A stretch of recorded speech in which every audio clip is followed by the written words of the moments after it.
walking around Ben Yehuda Street and floating the Dead Sea and going to the Western Wall are something that I think I've only heard about, and now I'm really going to see it, and it's going to be real.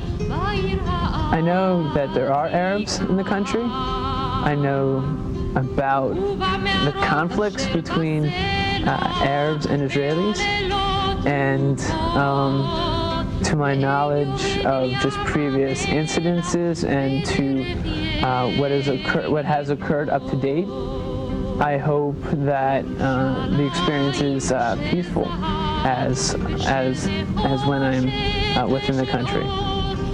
It is a safe country. It's a country that can be counted on for safety due to the homeland. It's our homeland, and if it's our homeland, keep it that way.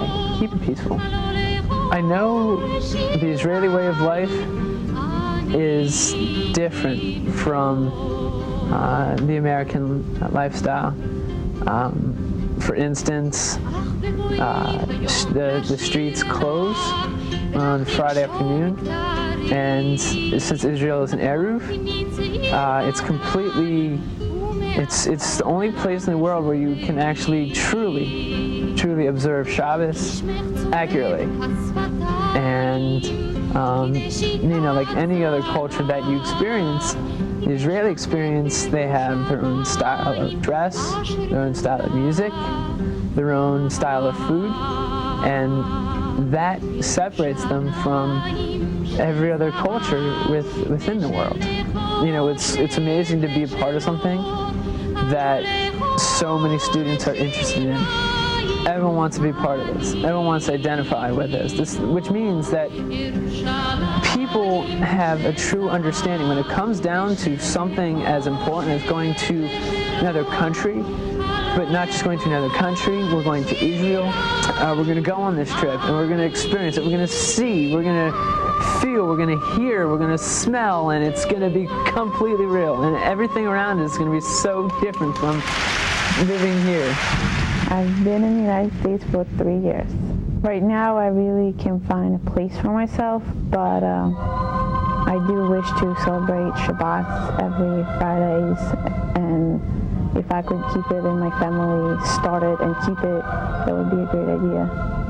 I guess I want to learn more about Israel and more about Jewish people, and what I've read in the books, put it in a real life, and just meet people. And all I know is that they should be friendly and always welcome. And there's a saying in Russia that says, Jewish and everywhere Jewish, so I want to feel that feeling that I'll be in the country with all the Jews that I belong with.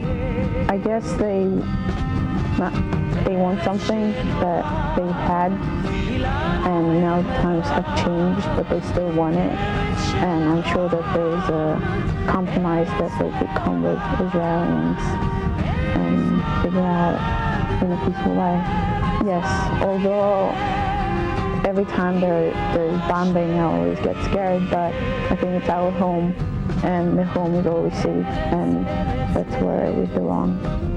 I really don't know anything except that that's where I wanted to go for a very long time, and I'm very excited that I'm going, and I think it should be a great experience, one of the greatest experiences in my life. One of my fears is that I'm going to love this trip that much that I wouldn't want to leave.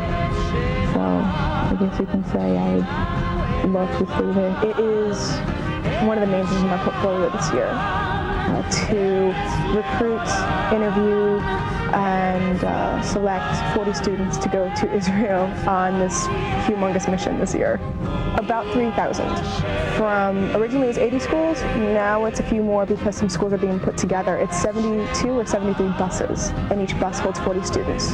Well, this year is a Hillel trip. In the past, it's been UJA, United Jewish Appeal, which is now United Jewish Communities. And this trip, UJA is doing their own trip again, and they're using part of the Birthright Israel money But this year, two people, Michael Steinhardt and Charles Bronfman, came up with the idea of Birthright Israel, basically stating that it is every Jew's birthright to go to Israel. So they wanted to do with college students. Usually you hear about high school students who get to study abroad, go the 10-day trip. For this trip, they wanted to go to the college students, and they're looking for different vehicles. And Hillel was the best vehicle. Our goals were very similar to their goals, so they chose Hillel. We've been working very closely ever since. We are taking the bulk of the students. There are other students going through other groups, Kesher, which is the Reform connection on campus, Co-op, which is the conservative group on campus, and this is national. So Kesher is taking 450 students. Co-op is taking a couple hundred, I think. UJA is taking some students, but they're part of a different group. And JHP, Jewish Heritage Program, is also taking, but Hillel is taking the bulk.